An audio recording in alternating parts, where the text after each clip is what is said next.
Il y a Marie qui demandait, en français, on peut dire qu'on se tutoie. On peut même dire à quelqu'un, bah c'est bon, tu peux me tutoyer, on arrête de se vouvoyer. Mais est-ce qu'il existe la même chose en japonais? Est-ce qu'on peut demander à quelqu'un l'équivalent de on peut se tutoyer? Comment ça se passe? Parce que du coup, en japonais, on n'a pas vraiment de notion de tu et de vous. On va conjuguer les verbes à la même forme, quelle que soit la personne. Je, tu, il, nous, vous, il, ça change rien. Donc, comment on peut faire?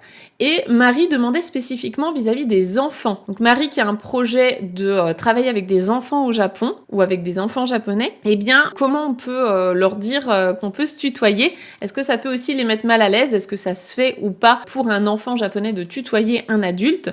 Donc je vous propose qu'on parle de tout ça, de ces différents registres de politesse et de la relation, on va dire, enfant-adulte au Japon. Alors, déjà, l'équivalent, on va dire, du tutoiement versus l'équivalent du vouvoiement en japonais. En japonais, il existe des registres de langue, des registres de politesse, donc plus ou moins familiers. Ce qu'on apprend de base, en tout cas ce que moi je vous fais apprendre dans la formation Objectif Japon, parce que je veux vraiment être sûre que vous ayez des réflexes, une base solide en japonais qui soit poli, pour que vous puissiez l'utiliser avec n'importe quel japonais que vous rencontrez, notamment dans le cadre d'un voyage. On n'est pas amis avec les gens, on va pas leur parler de manière familière. Donc cette base-là, la base passe-partout, poli, c'est la forme mas des.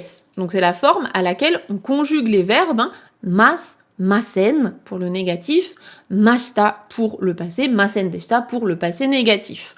Et pour l'équivalent du verbe être, des, c'est donc des, ja arimasen, deshita, ja arimasen deshita. Ça, normalement, c'est la base que vous avez appris. En tout cas, si vous êtes élève chez moi, je vous fais apprendre ça en premier.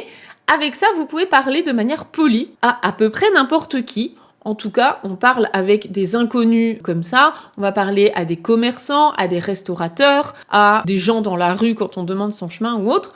La forme mas, c'est l'équivalent, on va dire, du vouvoiement en français. Donc avec ça, vous êtes sûr déjà de ne pas commettre d'impair. Maintenant, il existe bien sûr un registre plus familier en japonais. C'est notamment ce registre-là que vous entendez particulièrement dans les animés. C'est pour ça que des fois on vous dit attention, parle pas comme dans les animés, parce que dans la vraie vie, ils parlent pas comme ça. Alors il y a déjà le fait que ce soit plus familier, il y a aussi des expressions qui sont typiques dans les animés qu'on va pas utiliser dans la vraie vie. Je pense notamment au fameux Dattebayo de Naruto. Les Japonais parlent pas comme ça. Mais pour parler purement du registre de langue, le registre de politesse, la forme familière, c'est la forme qu'on appelle la forme neutre en japonais. Donc ça, c'est quelque chose que je vous enseigne aussi dans Objectif Japon.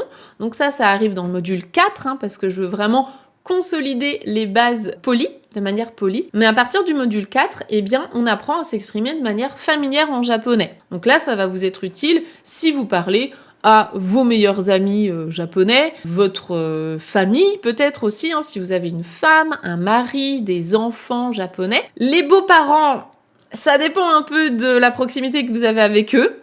Voilà, là, ça peut être masse, ça peut être forme neutre, ça dépend. Mais en gros, quand on a des Japonais qui sont qui se tutoieraient en français, des amis, tout ça, ils vont se parler à la forme neutre. Donc ça, il y a une leçon là-dessus qui est consacrée à ça dans Objectif Japon. Si vous avez besoin d'aller creuser ça, n'hésitez pas à aller la regarder. Mais ce que je voudrais que vous compreniez déjà, c'est cette grande différence entre ces deux formes.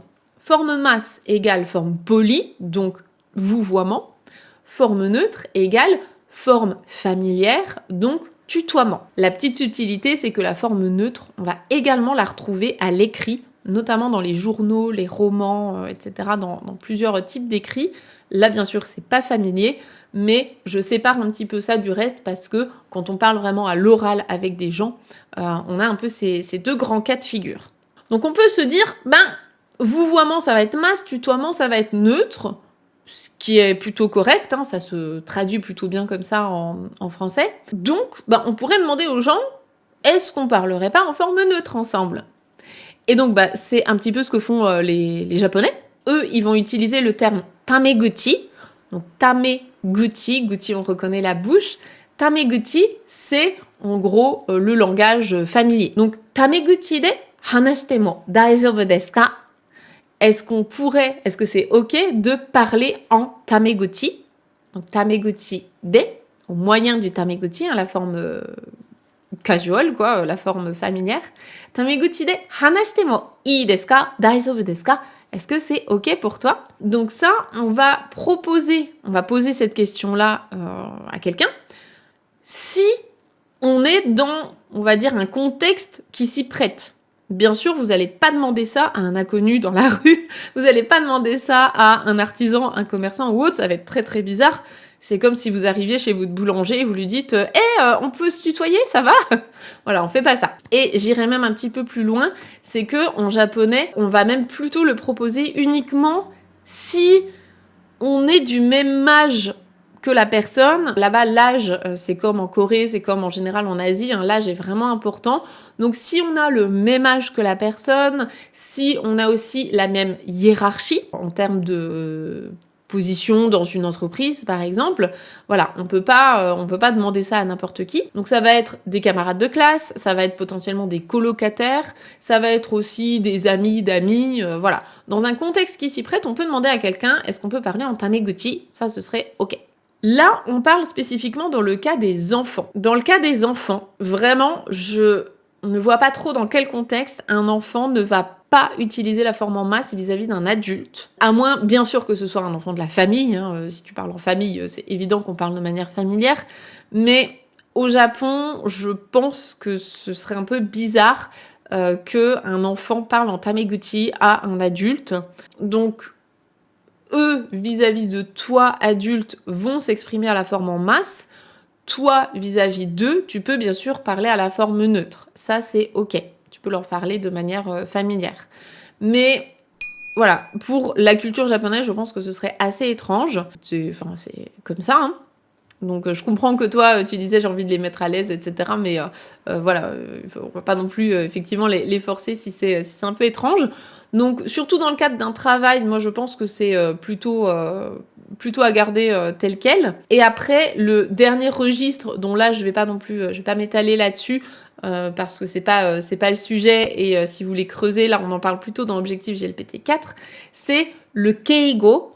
Alors le keigo, ce qu'on appelle keigo hein, généralement, même si en vrai la forme masse des c'est un début de keigo on va dire, mais le keigo on va dire vraiment très très très respectueux, là ça va être un keigo honorifique qu'on va utiliser vis-à-vis des clients, vis-à-vis de quelqu'un qui nous est supérieur hiérarchiquement, tout ça. Donc là c'est encore un autre type de registre qu'on étudie à partir de GLPT 4. En tout cas, chez moi, je vous le fais voir dans la formation objectif GLPT 4. Et après, en général, on en reprend une couche ON3, ON2, voire ON1 pour pas trop faire de boulettes quand on veut vraiment partir travailler au Japon. Même les Japonais sont obligés de se former à ça parce que c'est pas un langage hyper naturel. Hein, c'est vraiment dans un cadre soit très professionnel, soit voilà, très respectueux, on va dire. Donc il y a ce registre-là qui est un petit peu à part que je mets de côté, mais de toute façon, tu n'en auras pas besoin là pour travailler avec des enfants. Et pour un touriste, vous n'en avez pas non plus besoin. En tout cas, vous n'avez pas besoin de savoir l'utiliser vous-même dans un voyage au Japon. Vous allez l'entendre par contre, parce qu'en tant que client, on vous parle de manière vraiment très très très polie. Donc là, on est bien sur du keigo vraiment honorifique, mais vous n'aurez pas besoin de savoir l'utiliser. Voilà, j'espère que ça a pu répondre à ta question et vraiment le grand conseil que je vous donne, hein, c'est de bien maîtriser la forme polie, mas, des. C'est vraiment la base du japonais, c'est le socle fondamental qui fera que vous pourrez utiliser votre japonais avec n'importe qui. Et quand on est bien à l'aise avec ça, ok, bah là on apprend à parler de manière familière, donc pour s'exprimer avec des amis, des proches, ou tout simplement pour mieux comprendre ses animés favoris, ses chansons, les écrits aussi qu'on peut lire en japonais. Voilà ce que je voulais vous dire là-dessus.